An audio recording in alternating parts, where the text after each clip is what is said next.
ang pagtunghay sana sa Christmas display sa City Hall ng Dapitan, Zamboanga del Norte. Nauwi sa pagkasawi ng isang babae matapos makuryente. Nakatutok si Krisa Dapitan, GMA Regional TV 1 Mindanao. Halos hindi maiunat ng babaeng yan ang kanyang braso habang isinasakay sa ambulansya sa Dapitan City.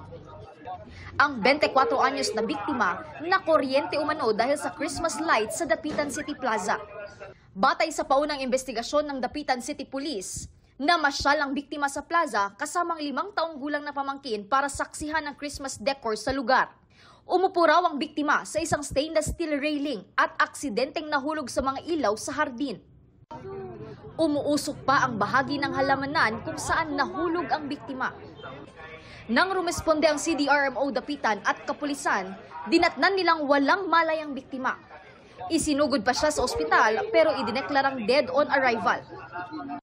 Ayon sa Dapitan City LGU sa isang pahayag, aakuin daw nila ang lahat ng pangailangan ng pamilya ng biktima.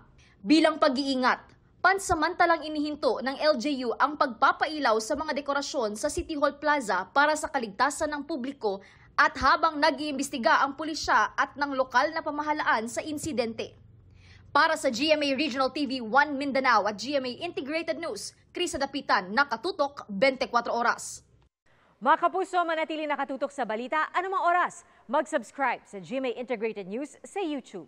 At sa mga kapuso abroad, samahan nyo kami sa GMA Pinoy TV at sa www.gmanews.tv.